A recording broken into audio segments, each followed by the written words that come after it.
1636년 6월 16일에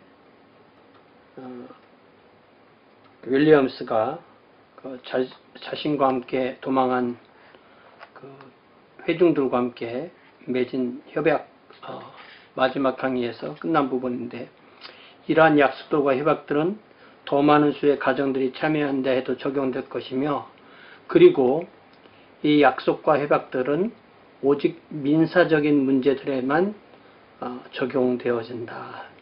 이게 뭔 얘기냐면 종교에 관한 법률이 없다는 거죠. 그러니까 종교에 관한 부분은 각자의 양심의 자유에 맡겨둔다는 것입니다. 이처럼 프로비던스 식민지는 인류 역사상 최초로 1636년 6월 16일에 완전한 종교 자유를 실현한 곳이었습니다. 이곳에서는 로마 가톨릭교회, 개신교회 등 그리스도교의 여러 교파와 그리스도교에 속하는 이단들이라 불리는 종파들, 또 유대교, 이슬람교와 같은 타종교, 그리고 무신론자들까지도 자유롭게 그들의 신앙에 관한 어떤 그 견해를 프랙티스하면서 살 수 있는 완전한 자유가 보장되었습니다. 이거는 어떤 면에서 인류 최초의 일이죠. 잔 스마이스, 타머스 해리스, 레오날드 부시어, 잔 몰튼 등이 생명을 바치며 주장한 종교와 정치의 분리, 혹은 종교의 자유의 원칙을 이어받은 라저 윌리엄스가 인류 최초로 완벽한 종교 자유의 사회를 실현하는 것입니다. 우리는 이 국가교회 체제에서는 종교의 자유가 없기 때문에 누가 진정한 신자인지 아닌지를 알 수가 없습니다. 근데 이렇게 종교의 자유가 있는 곳에서만 어떤 한 개인이 성령님의 인도에 따라서 그 종교의 자유 이 상황에서 성령님의 인도하심에 따라서 개인적인 지정의 인격의 활동으로 예수님의 구자주를 믿고 따르고 그런 사람들끼리 모여서 교회를 형성하고, 또 서로의 신앙의 컬러가 다르면 다르게 할 수 있고 다른 종교도 할 수 있고, 그런 곳에서만 각 나라 족속과 백성과 방언에서 뽑은 하나님의 백성이 누구인가가 이렇게 정립될 수 있는 그런 일이 될 수가 있는 것이죠. 자, 그래서 종교의 자유를 찾는 사람들이 계속적으로 프로비던스에 찾아들었고, 계속적으로 윌리엄스는 다른 지역도 매입하고 다른 동참자들도 역시 부지를 원주민들에게 매입합니다. 그래서 1638년 시민 언약을 체결하고 프로비던스 대농장, 프로비던스 플랜테이션을 형성합니다.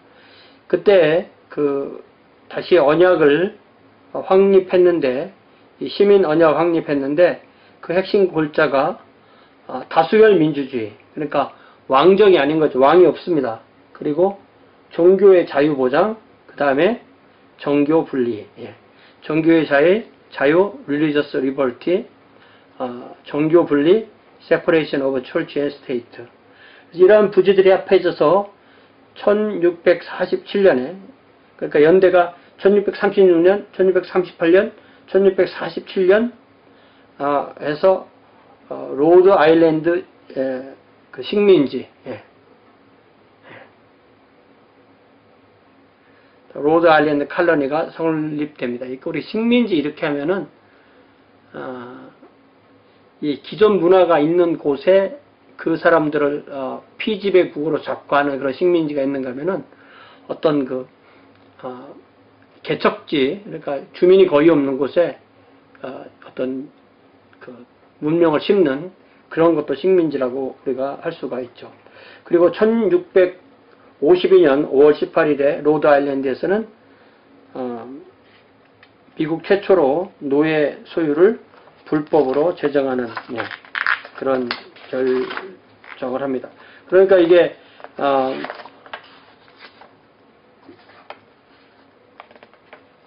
남북전쟁 1800년대 후반에 가서야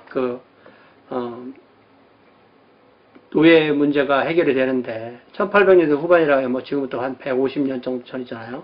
그런데 이 로드 아일랜드에서는 벌써 이미 1652년에 노예 소유를 불법으로 제정했다라고 되어 있습니다.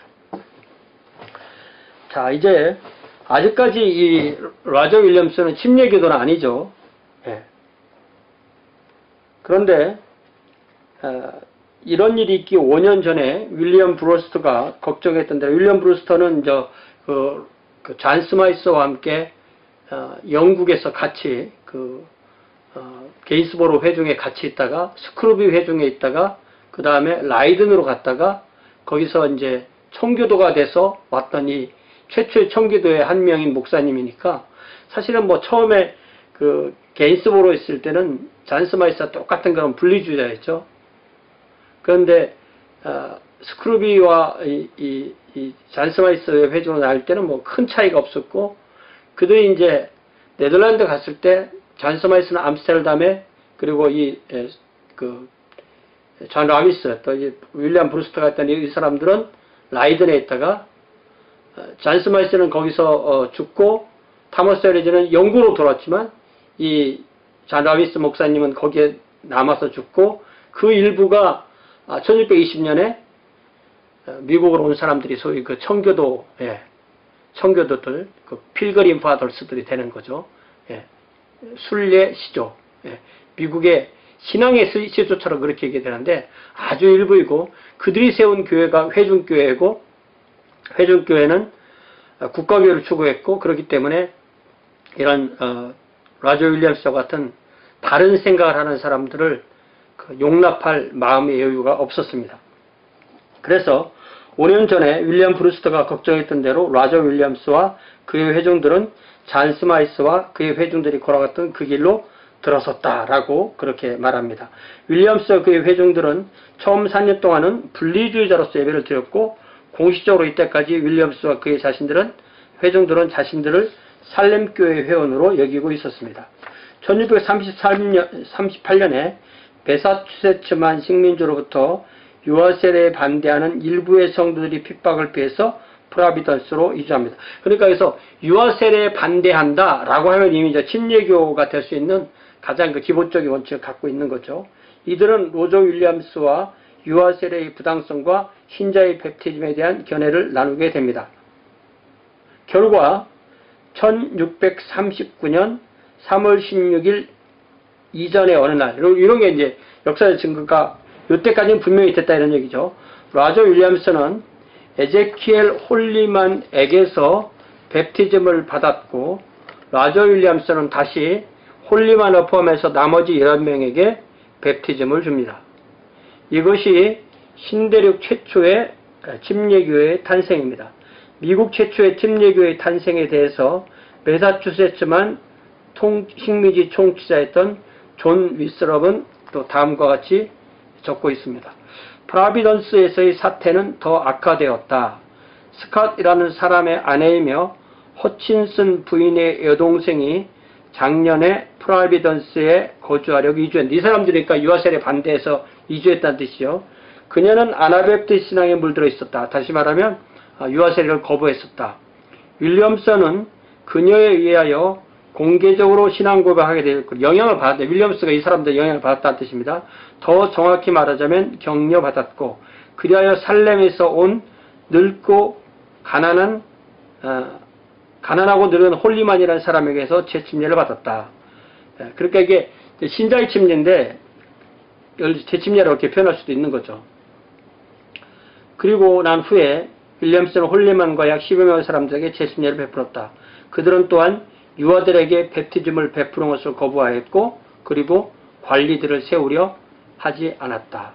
At Providence, things grew still worse for a sister of Mrs. Hutchinson,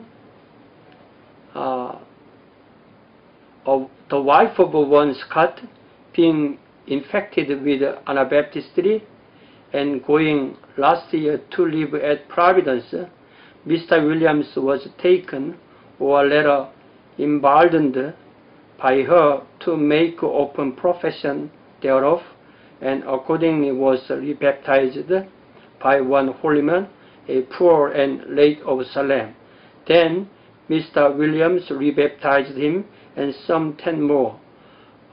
They also denied the baptizing of infants and would have no magistrates. 여기서 허친슨 부인은 앤 허친슨인데요. 보스턴에서 완고한 청교도주의와 대항해서 논쟁함으로써 율법 폐기론 논쟁을 불러일으킨 아주 유명한 사람입니다. 그녀는 기록상 신대륙 최초의 여자 설교자였고 프라비던스 이주해서 그곳에서 거주하였지만 심리교도가 되지는 않았습니다. 그녀는 후에 다시 뉴욕시 근처에서 원주민들에게 살해당하게 됩니다. 그녀의 동생이 바로 여동생이 캐서린이고 캐서린의 남편이 리차드 스캇인데 이 사람들이 이미 영국에서 침례교도가 돼서 온 것으로 그렇게 여겨집니다. 캐서린은 윌리엄스에게 침례교 신앙의 핵심적인 부분들을 설명해 주었던 것입니다.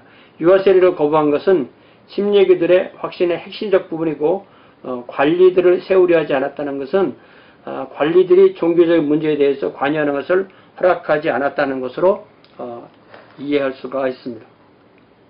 이 교회가 현재까지도 미국 제1침례교회, 또 First Baptist Church in America, 그리고 같은 교회 이름을 First Baptist Church of Providence, Rhode Island, 보통 이렇게 말합니다.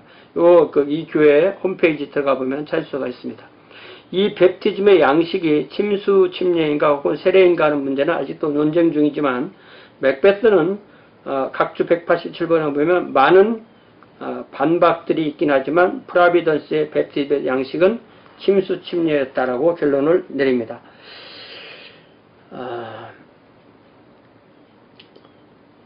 그래서 영국에서 침수 침례가 회복된 것이 1641년이기 때문에 1638년에 신대륙에서 신자의 베프티즘은 세례일 수도 있겠다. 그렇다면은 미국이 더 일찍 그 침수 침례를 할 수가 있냐 이렇게 얘기도 합니다. 그러나 맥베스는 이거를 침수 침례라고 그렇게 주장한다는 거죠.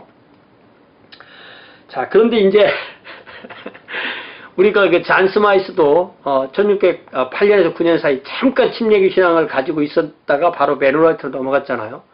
라저 윌리엄스도 요 잠시 생의 요 부분 불과 얼마 정도 침례기도의 신앙을 가지고 있었지만 그 뒤부터 교회를 안 나가는 사람이 됩니다. 그러니까 그리스도인이 아니거나 이런 게 아니고 그리스도인인데 교회를 안 나가는. 그래서 그 사람들이 그때 그 사람들이끼리 자신들을 정의할 때 구도자라고 그렇게 정의했습니다. 자, 그러나 라저 윌리엄스는 단지 몇 개월만 침례교도로 머무르며 그가 세운 침례교회의 지도자로서 존재했습니다. 그 후 곧 라저 윌리엄스는 지상의 모든 교회는 배교에 의해서 그 온전한 의식, 교회 의식을 잃어버렸다는, 그 오디넨시스를 잃어버렸다는 구도자들의 확신을 갖게 되었습니다. 그래야 지상의 어느 교회도 합법적으로 건립될 수 없고 어떠한 사람도 합법적인 의식을 거행할 수 없다고 하는 그런 주장을 하게 됐습니다. 그래서 로저 윌리엄스의 주장을 인용해 보면 지상에는 정식으로 세워진 그리스도의 교회가 없을 뿐만 아니라 어떠한 사람도 어떠한 교회의 의식을 거행할 자격이 없으며 내가 다시 오시기를 사모하고 있는 교회의 위대한 머리이신 분에 의해서 보내어질 새로운 사도들이 올 때까지는 그러한 교회들은 없을 것이다. There is no regularly constituted Church of Christ on earth, nor any person qualified to administer any church ordinances, nor can there be until new apostles are sent by the great head of the church, for whose coming I am seeking. 이렇게 얘기하고 있습니다. 그래서 로저 윌리엄스는 지상의 어느 교회도 참된 교회로서 가져야 될 모든 표식들을 가진 교회가 없다고 느끼면서 구도자로서 그의 생애, 굉장히 길잖아요. 이때부터 38년부터 83년까지 거의 한 45년 정도를 어느 교회에 소속하지 않은 그런 교회에 가지 않는 그런 사람이 되었습니다. 구도자는 313년 콘스탄티누스 황제의 그리스도 공연 이후 교회는 배교 시대에 들어갔다고 믿고 그 이후에 그리스도 교회는 다 가짜 교회고 진정한 교회는 없고 주님께서 재림할 시전에 그분이 보낼 새로운 두 증인, 요한계시록 14장에 나오는 두 증인을 보내셔서 진정한 교회가 회복되고 곧 세계적인 부흥이 일어날 거라는 종말론을 가지고 있었습니다. 로저 윌리엄스는 몇 달 동안만 침례교도했지만 종말론을 제외하고는 대부분 침례교회가 같은 기내를 지녔고 나머지 생애 45년 동안 침례교들과 가장 긴밀하게 협력하며 일합니다. 그래서 앞에 나왔던 그 리차드 스캇이 당시 침례교도였고 후에는 퀘이커도가 또 되었는데 그 사람이 38년 후에 그때 이 라저 윌리엄스가 교회를 그만 나오게 된 이것을 회상해서 이렇게 했습니다. 나는 침례교도로서 그분과 약 4개월 동안 동행하였다. 그때 그분은 그 공동체와 관계를 끊으면서 그 배경과 이유에 대하여 공개적으로 선언하였다. 그들의 침례가 사도에 의해서 베풀어지신 것이 아니기 때문에 올바른 것이 될 수 없다고 말하였다. I walked with him, Williams, in the Baptist way for about 4 months, in each time he break from his society and declared as the ground and reason for it that their baptism could not be right because it was not administered by an apostle. 네. 그러니까 이게 이제 이 자기가 잔 스마이스도 자기가 자기에게 베프티즘 베푼 것에 대해서 이게 뭔가 잘못됐다 이런 생각을 했듯이 이 라저 윌리엄스도 이런 자기가 침례를 받고 침례를 추구했지만 그것이 근본적으로 옳다라는 생각을 할 수가 없었던 것입니다. 네. 그래서 그 매사추세츠만 식민지의 통치자인 윈스롭도 1639년 7월에 그의 일기에서 다음과 같이 씁니다. 프로비던스에서의 사태는 옛 방식에 따라서 진행되었다. 윌리엄스와 그 추종자들은 몇 달 후에 성급하게 재침례를 받았으며 다른 모든 사람들과 교제를 단절하였다. 지금 그는 자신이 받은 두 번째 베프티즘에 대해 의심하게 되는데 그 이유는 그가 그들의 권위가 병들었다고 여겼던 영국의 목회자들에게 받았던 베프티즘을 제외하고는 베프티즘의 권위를 사도들로부터 끌어올 수 없었기 때문이다. 그래서 예상대로 자신이 사도가 될 것을 기대하면서 이런 부분이 이제 조금 자신의 의견을 윈스로 집어넣은 거죠. 그리고 자신의 아내를 제외하고는 모든 사람과의 교제를 끊음으로써 그런 방식으로 자신을 저버렸다. 이제 그는 모든 방문객들에게 설교도 하고 함께 기도도 한다. 그 그의 추종자들 일부가 그를 떠나 그들의 갔었던 곳으로 되돌아오게 됐다. At Providence, matters went after the old manner. Mr. Williams and many more of his company, a few months since, were in all hastily rebaptized and denied the communion with all others, and now he was come to question his second baptism, not being able to derive the authority of it from the apostles, otherwise than by the ministers of England, whom he judged to be ill authority, so as he convinced God would raise up some apostolic power. Therefore he bent himself that way, expecting, as was supposed, to become an apostle, and having a little before refused communion with all, save his own wife, now he would preach to and pray with all comers, whereupon some of his followers left him and returned back whence they went. 이로써 윌리엄스는 그가 받은 침례의 방식이 아니라 그 진정한 권위에 대한 확신을 잃어버렸다는 것을 알 수가 있습니다. 윌리엄스는 영국 국교회 사제들에게 받았던 유아 세례뿐만 아니라 본인이 에제키엘 홀리반에게서 받았던 침례도 역시 합법적인 베프티즘으로 인정하지 못했습니다.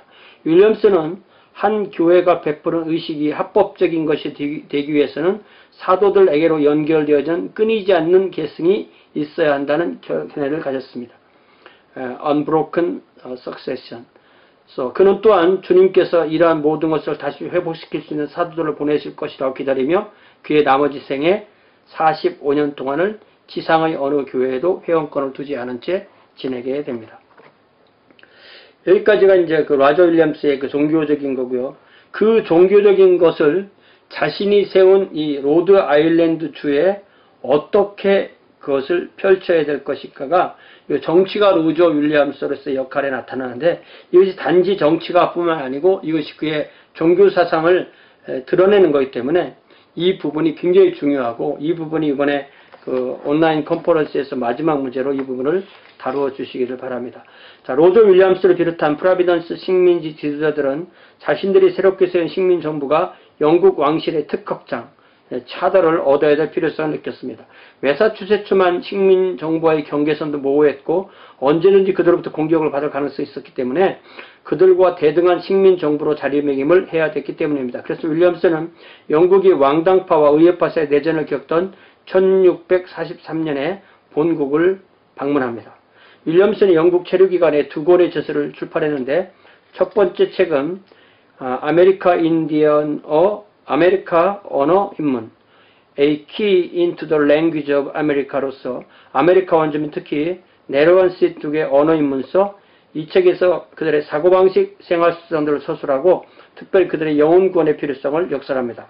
당시 영국인들은 아메리카 원주민들은 식민지 신대륙으로의 이주민을 위협하고 공격하는 짐승과 같은 야만임으로 쳐서 박멸해야 된다는 생각이 지배적이었습니다. 그러나 윌리엄스는 그들 역시 예수 그리스도의 구원이 필요한 인간으로 대했고 이것이 바로 윌리엄스의 선교 정신을 드러내는 것입니다. 자, 각주 191번 굉장히 중요합니다. 설명합니다. 구약성서의 이스라엘을 교회 시대의 나라로 볼 것인가 아니면 교회로 볼 것인가 하는 것은 기독교 역사 전체 교회론 그리고 신학을 해석하는 매우 중요한 문제입니다. 필그림 화더스들은 를 비롯한 초기 매사추세츠 이주자들은 자신들이 구약성서의 이스라엘과 같은 이상적인 신정국가를 신대륙에 세운다고 생각하면서 아메리카 원주민들을 구약성서의 가나안의 7족속처럼 생각했습니다.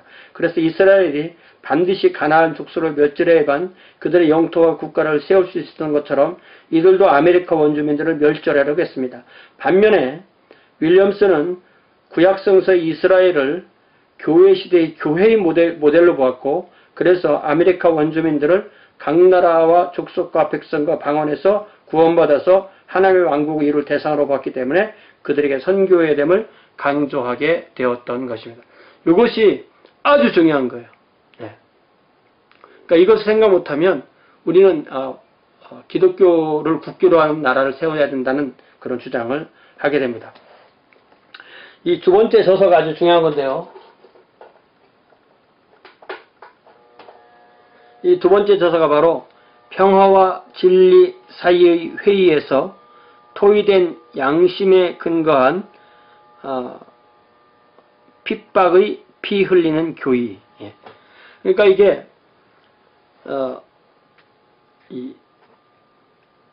The bloody tenant of persecution for cause of conscience discussed in a conference between peace and truth. 이게 제가 이제 토론 문제에서는 좀 더 자세하게 이걸 그 10가지 내용을 다 써드렸지만은 이게 이제 그 핵심이 바로 뭐냐면은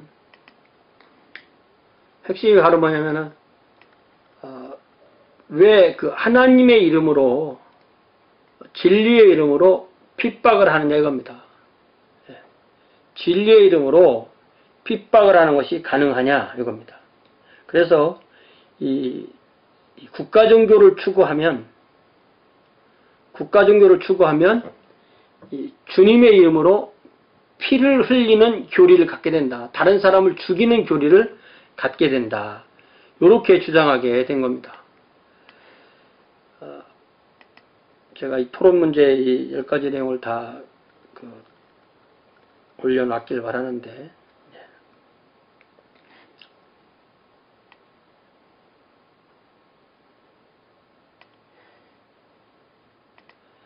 자, 첫 번째 주장이 뭐냐면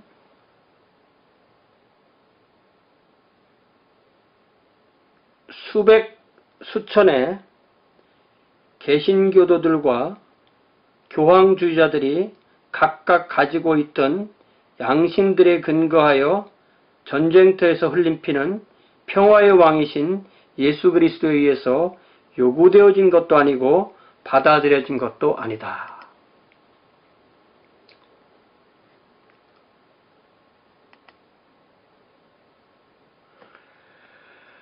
First, that the blood of so many 100,000 souls of Protestants and Papists spilt in the wars of present and former ages for their respective consciences is not required nor accepted by Jesus Christ, the Prince of Peace.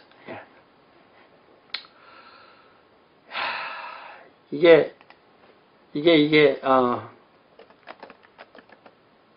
뭡니까?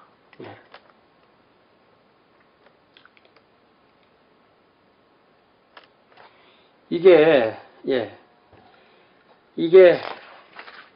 하나님의 이름으로 이런 핍박을 하는 거죠.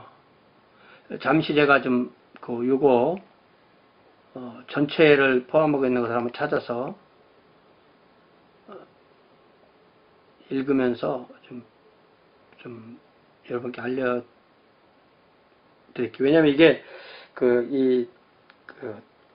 조항이 한 개에서 끝나는 것이 아니라 10개가 쭉 이어지는데요. 이거를 제가 한번 좀 더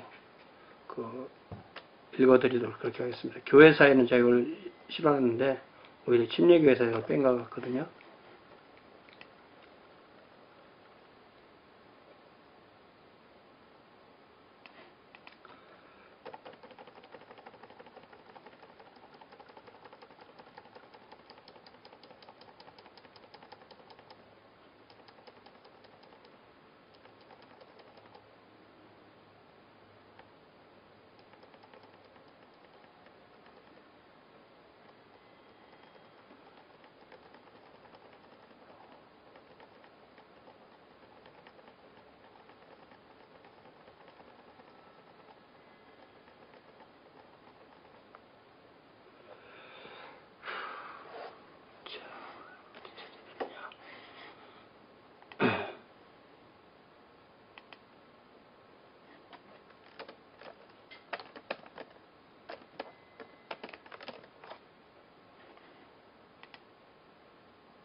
알겠습니다. 제가 이걸 좀 이따 카톡방으로 좀 보내드리고 지금 기본적인 읽어드리겠습니다.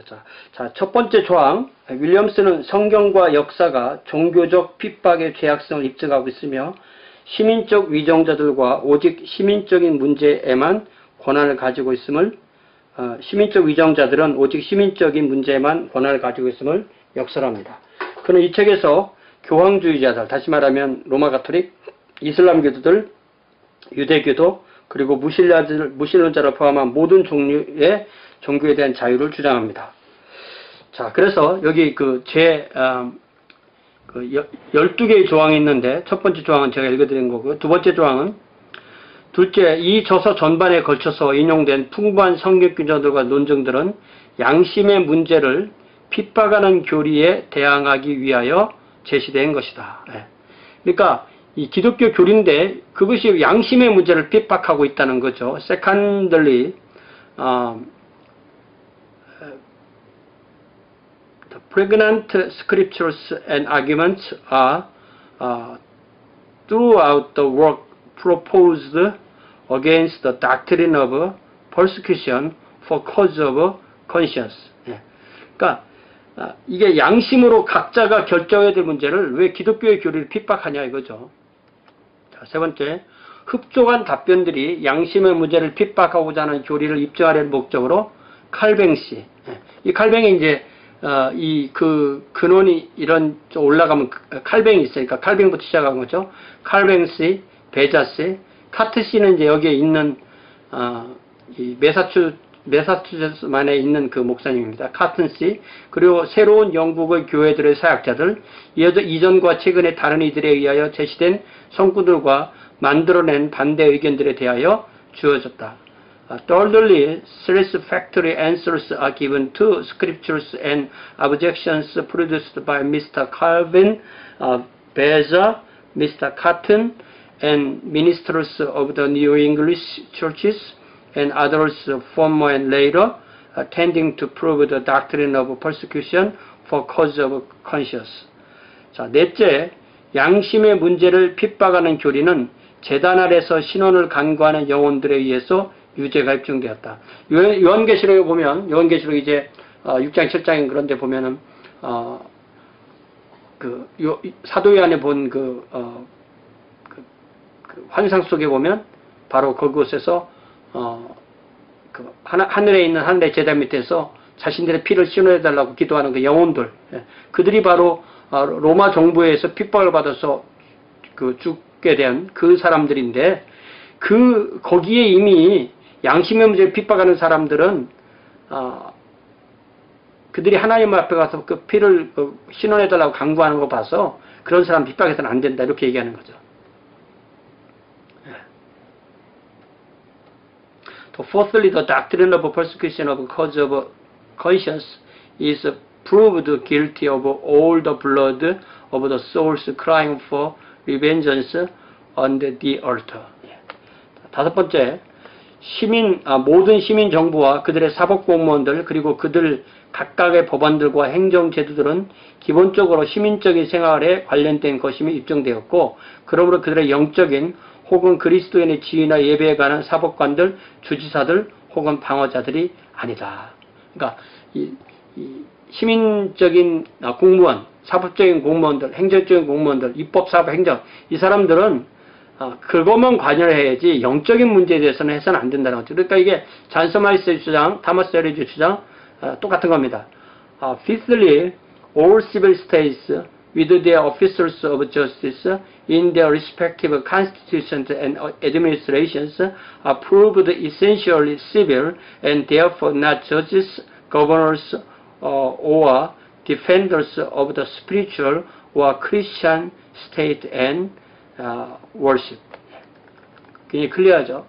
여섯 번째, 하나님의 아들 주 예수의 오심 이후로 대부분의 이교도들, 유대인들, 무슬림들 혹은 그리스도교에 반대하는 이들의 양심들과 예배들이 모든 국가들과 나라들 안에 있는 모든 사람에게 허락된 것은 하나님의 뜻이고 명령이다. 그리고 오직 그들과 상대하여 싸울 때 오직 영적인 영역에만 정복할 수 있는 칼을 사용해야 되는데, 그것은 하나님의 성령의 칼인 하나님의 말씀임을 알아야 한다. 그러니까 종교의 자유를 줄여가면 그거를 종교다원주의로 그렇게 착각하는데 그게 아닙니다. 이건 라저 윌리엄스가 종교다원주의와 종교 자유를 분명하게 구별했다는 것을 알 수가 있습니다. Sixthly, it is the will and command of God that since the coming of His Son, the Lord Jesus, a permission of the most paganish, Jewish, Turkish, or anti-Christian consciences and worships be granted to all men in all nations and countries, and they are only to be fought against with that sword, which is only in soul matters able to conquer, to wit, the sword of God's Spirit, the word of God. 자, 일곱 번째, 이스라엘 땅에 세워졌던 정부와 왕들과 백성들의 평화와 전쟁에 관한 모든 것들은 비유적이고 의식적인 것임이 입증되었으며, 그 이후의 세계의 역사에 등장한 어떤 왕국이나 시민 정부의 국가들을 위한 모형이 될 수 없을 뿐만 아니라 설례도 될 수 없다. 그러니까 이스라엘 국가, 구약성에 나온 이스라엘 국가를 그 이후에 어떤 나라의 국가의 모델로 삼으면 안 된다는 겁니다. 설례도 될 수 없고 모형도 될 수 없다. Seventhly, the state of the land of Israel, the kings and people thereof, in peace and war, is proved figurative and ceremonial, and no pattern nor precedent for any kingdom or civil state in the world to follow. 여기에서 많은 사람이 착각을 한 거죠. 국가교회를 세우려고 했던 사람들, 또 기독교 국가를 만들려고 했던 것, 해서 많은 착각을 하는 겁니다. 자, 여덟째, 하나님은 어떠한 시민 국가에도 종교의 획일성이 법제화되거나 강요되기를 요구하지 않으셨다. 그렇게 획일성을 강요하는 것은 가까운 시기 혹은 후에 참혹한 내란을 불러일으키며 양심을 빼앗으며 그분의 종들 안에 거하시는 예수 그리스도를 핍박하며 수백만의 영혼들을 위선에 빠뜨리고 파괴하는 것이다. 이게 국가의 그 권력을 이용해서 어떤 획일적인 종교를 요구하는 것의 그 폐해를 분명하게 지적한 거죠.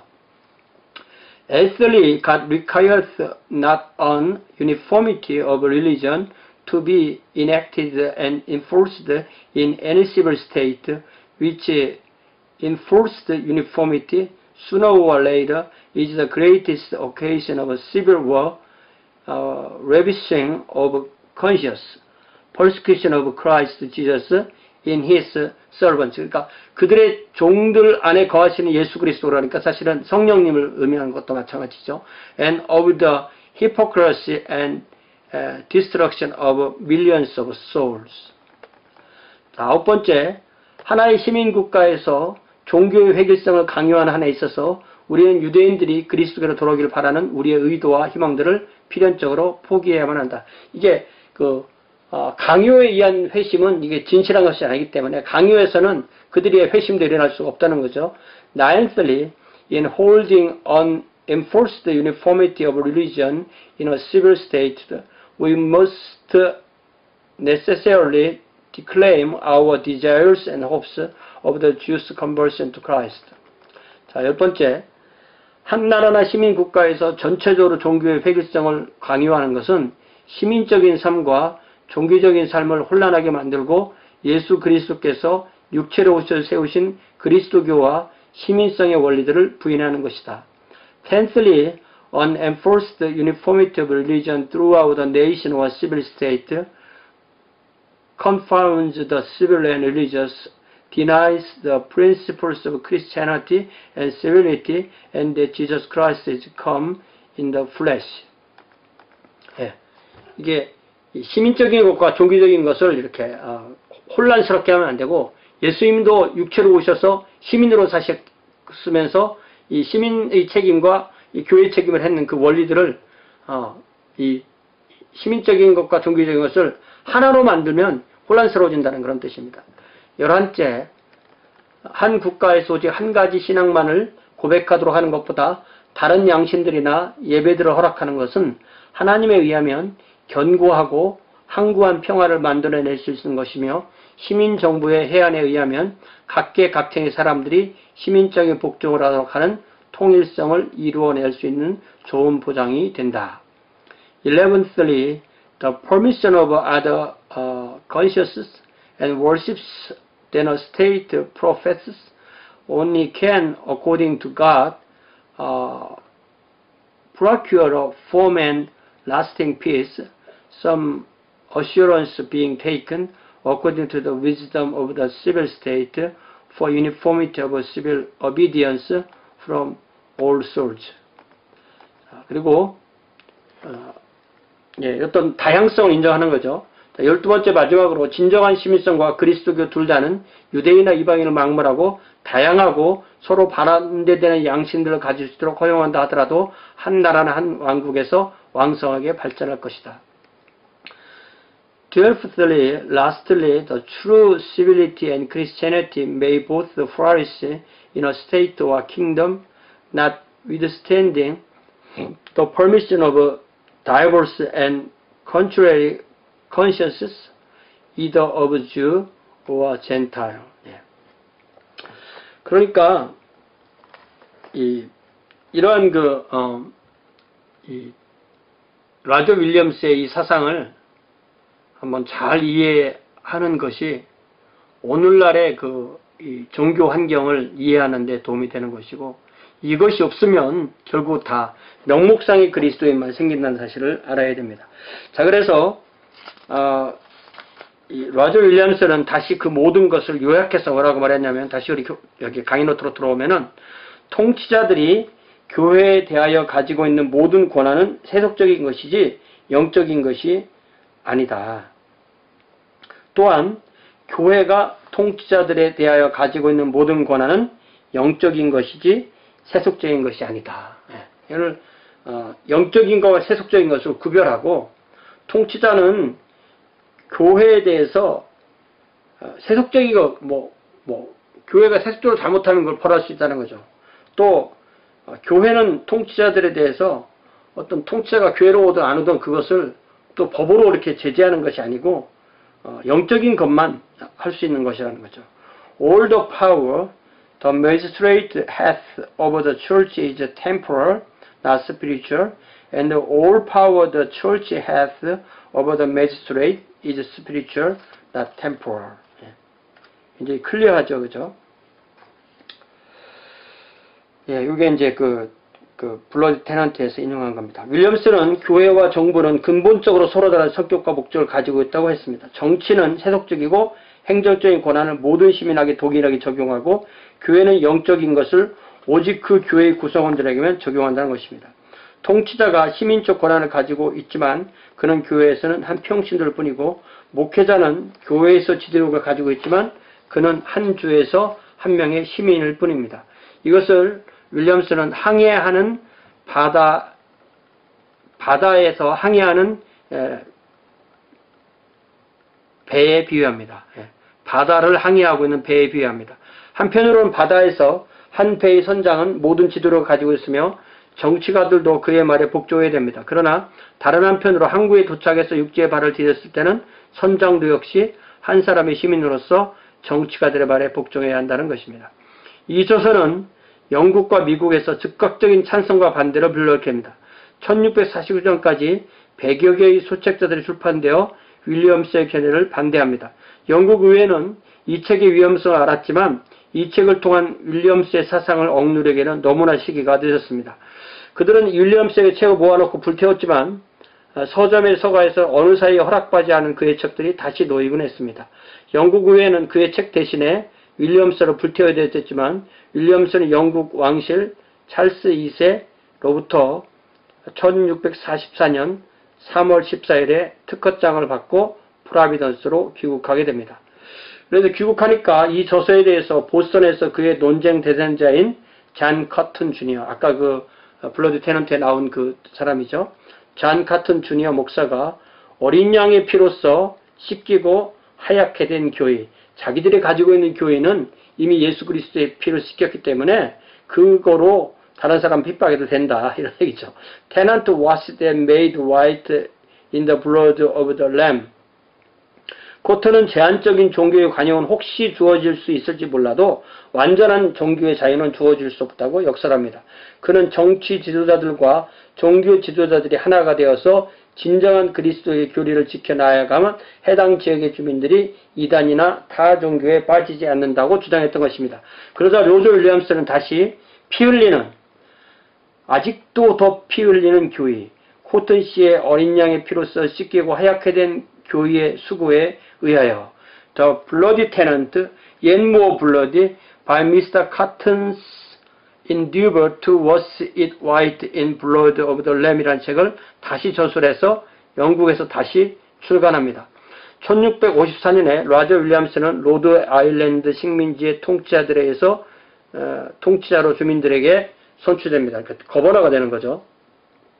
그래서 1657년에는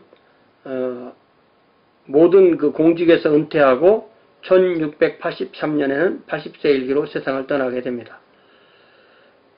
자, 그러면 라저 윌리엄스가 세웠던 미국 제1침략은 어떻게 됐느냐? 1652년에 분리가 일어나서 윌리엄스는 철저한 칼뱅주의였고 프라비던스는 칼뱅주의 신학을 유지했는데 브라운, 덱스터 같은 아르미니우스주의자들이 이 교회에 가입함으로써 신학적 문제와 논쟁이 일어났고 1652년에 아르미니우스로 구성된 뉴걸리 침례교회 그리고 토마스 올리가 주도하는 칼뱅주의 교회가 각각 분리해 나갑니다. 뉴걸리 침례교회는 1771년에 제임스 매닝이 목회할 때 다시 칼뱅주의 신학으로 전환하고 올리의 교회는 1720년에 소멸하게 됩니다. 자, 그 다음에 이제 나오는 사람이 이제 잔 클라크하고 오바디아 홈스인데요. 잔 클라크, 오바디아 홈스, 헨리 던스터, 토마스 구드, 그 다음에 이제 토마스 던간, 엘리아스 키치, 벤자민 키치, 이렇게 쭉 나가는데, 이게 또 시간이 또 안 되네요. 시간이 되는 데까지 하고, 어떤 되는 데까지 1시간 일단 채우겠습니다. 자, 잔 클라크는, 그러니까, 라저 윌리엄스의 제자가 아니에요. 이거 아예 다른 분입니다. 잔 클라크는, 뉴포트 침례교회, 그러니까 두 번째 침례교를 세운 분인데요. 잔 클라크는 1609년에 태어납니다. 그러니까 이 1609년이, 잔 스마이스가 암스테르담에서 영국의 최초인의 교회를 세운 해인데, 잔 클라크는 그 해에 태어났으니까, 사실은 이만큼 시기가 차이 나게 되는 거죠. 영국 서포크 카운티에서 웨스트폴트에서 태어납니다. 그는 영국에서 신학, 언어, 의학을 공부한 것으로 여겨질 뿐, 기록은 찾을 수가 없습니다. 1637년 신대륙의 매사추세츠만에 이주했고, 당시 아까 말했던 은혜 언약을 강조하는 앤 허치슨이라는 여인이 있었는데, 행위 언약을 강조하는 보스턴의 설교자로부터 율법 폐기론자, 안티노민이라는 비난을 받고, 이때 클라크는 허치슨 부인의 편을 들었고, 그래서 1638년에 보스턴에서 추방당합니다. 그래서 클라크와 다른 정착들이 로저 윌리엄스가 건설 중인 로드 아일랜드의 지역에서 영국 원주민들부터 아퀴드넥을 사고 포츠머스라는 마을을 세우게 됩니다. 이듬해부터 뉴포트라는 마을을 세우고 그 마을에 교회를 세웠고, 이렇게 이 교회도 신자의 베프티즘을 먼저 회복하기 이전에 침례교의 중요한 특성 중 하나인 종교와 정치의 완전한 분리를 먼저 이루게 됩니다. 자, 로드 아일랜드 주니까, 이게 로드 아일랜드는 아일랜드란 말이 섬이란 말 있잖아요. 근데 로드 아일랜드 우리가 보면 섬만인 것이 아니잖아요. 그래서 거기에 들어가 보니까 왜 이 로드 아일랜드라는 말이 주어졌냐를 읽어보니까, 어퀴드넥이라는 것도 이제 로드 아일랜드 제일 큰 섬이고요. 이 섬의 영어식 표현이 바로 로드 아일랜드. 어퀴드넥은 이제 인디안 말이고요. 이 섬의 영어식 표현이 로드 아일랜드인데, 로드가 이제 그리스에 있는 섬이잖아요. 로데라고 되어 있던. 자, 로드 아일랜드의 주의 이름은 로드 섬과 프라비던스 대농장들의 주. 이게 정식 이름이에요. The State of Rhode Island Providence Plantation. 이게 오늘날도 로드 아일랜드 주의 정식 명칭입니다. 그러니까 로드 섬과 프라비던스 대농장들의 주. 근데 이거를 앞에 것만 읽은 거예요. The State of Rhode Island. 여기까지만 읽다 보니까 이게 준말이 된 겁니다. 그렇게 이해를 하시면 되겠어요. 자, 1644년에 영국으로부터 마크 루커가 이주해 왔는데, 루커는 사뮤엘 이튼, 리처드 블런트 등과 함께 JLJ 교회를 탈퇴해서 특수 침례교를 세운 회원들 중에 하나였던 마크 루커는 이제 그릭 사람이라고 되어 있죠. 거긴 존 클라크는 이분이 존 클라크일 거다 그런 겁니다. 자, 1642년에 침수 침례를 받은 루커는 클라크에게 침수 침례를 소개하였고, 루커가 클라크에게 침수 침례를 베풀었는지 불확실하지만 클라크와 모든 성도들은 다시 침수 침례를 거행함으로써 로저 윌리엄스가 세운 교회 다음으로 신대륙의 두 번째 침례교회가 됩니다.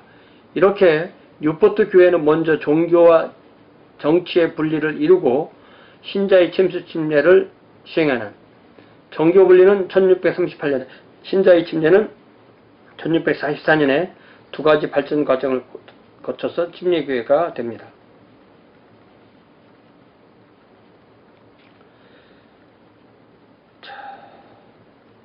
제가 이거는 루이스 F. 어셔, 잔 클라크, The Pioneer in American Medicine, Democratic Ideals, and Champion of Religious Liberty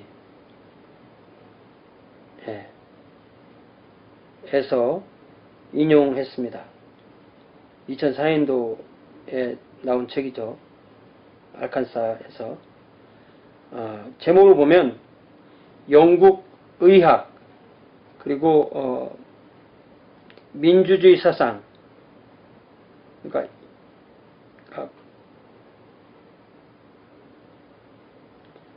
the pioneer in American medicine, democratic ideals, and 그러니까 미국 의학과 종교 사상의 선구자이며 종교 자유의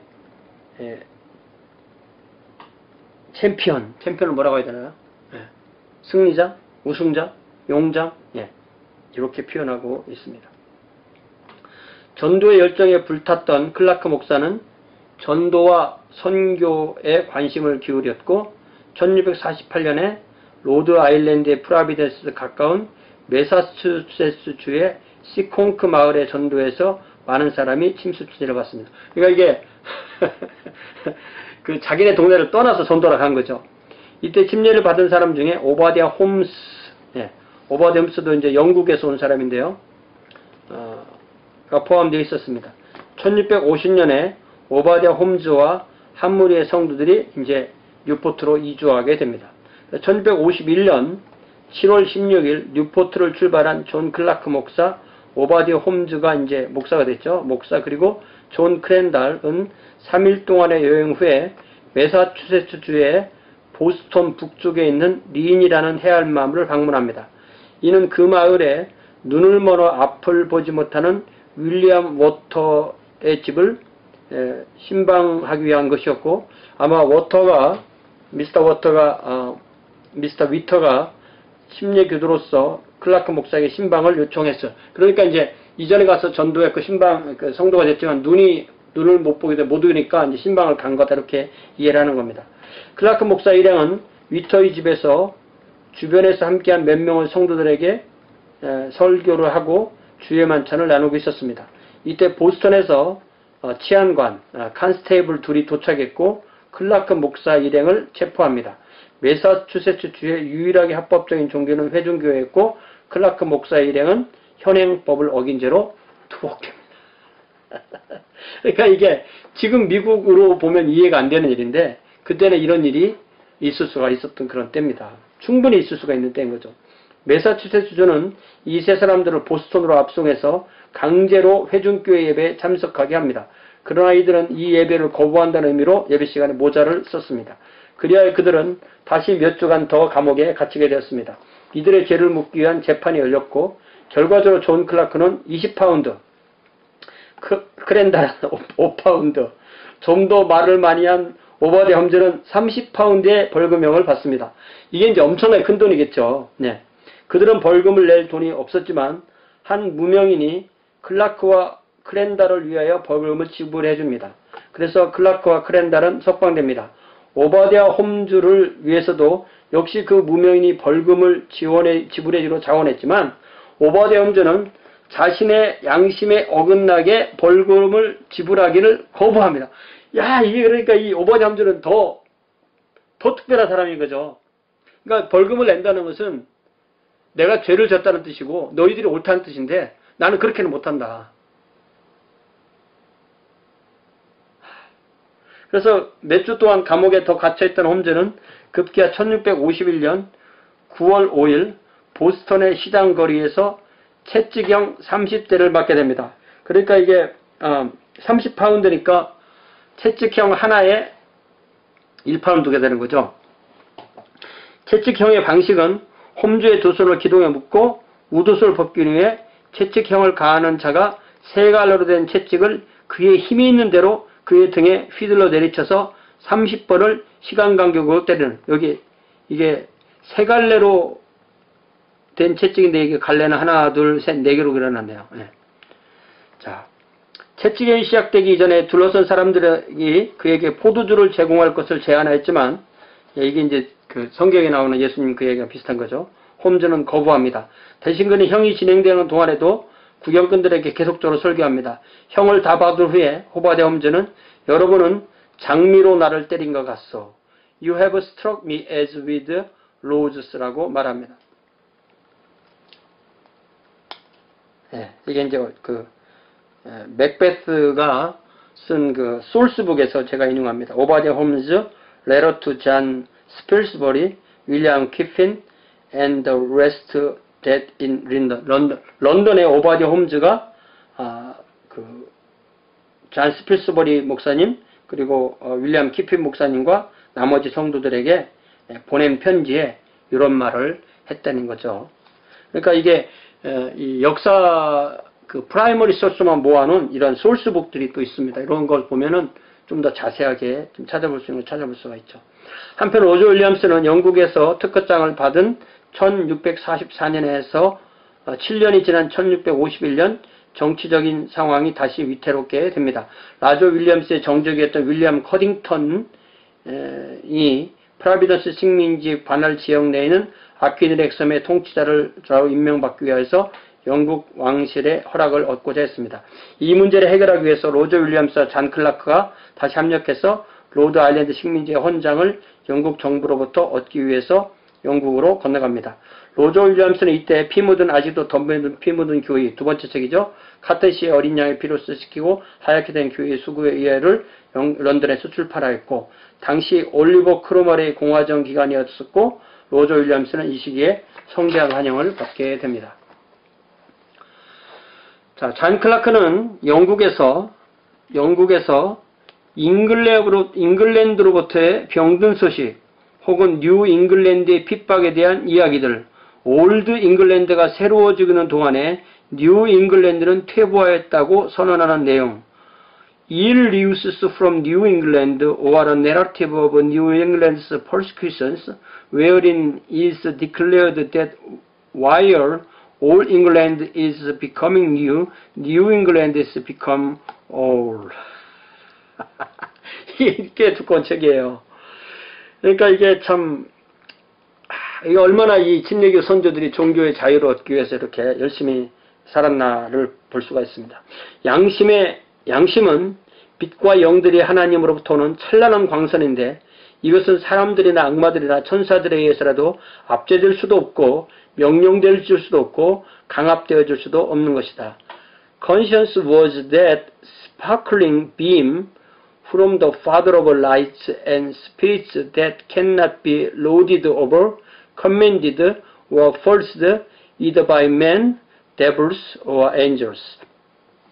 클라크는 영국 의회에 이 책을 제출합니다. 그러나 특허장은 쉽게 떨어지지 않았고 1653년 로저 윌리엄스는 특허장에 대한 일을 클라크에 맡기고 로드 아일랜드로 돌아옵니다.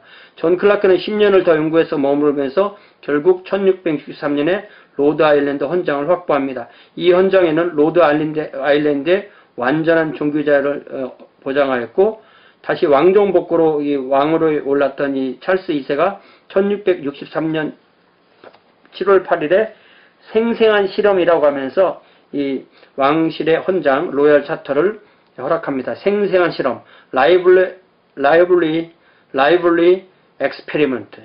한편 클라크 목사가 영국에 머무는 동안 뉴포트 교회는 오바디아 홈즈가 목회합니다. 클라크나 홈즈는 신학적으로 매사추세츠주의 청교들처럼 강력한 칼뱅주의자였는데 회중교회는 국가교회를 지향하기에 종교의 자유를 주장하는 침례교들을 핍박하고 있었습니다. 미국에 처음 세워진 침례교들은 영국의 침례교들과 신학적으로 같은 선상에 있었고 홈즈가 목회하는 데는 두 번의 분리가 있었는데 1656년에 아르미누스가 가지고는 유골리 침례교회가 분리해나가고 1676년에는 토요일 안식일을 지켜야 하는 제7일 침례교들이 분리해나가고 클라크는 침례교 목사로 목회하는 동안 생계를 위해서 의사로도 활동했고 식민지 의회 의원이었고 부주지사였고 1670년 7월 20일에 사망하게 됩니다. 예.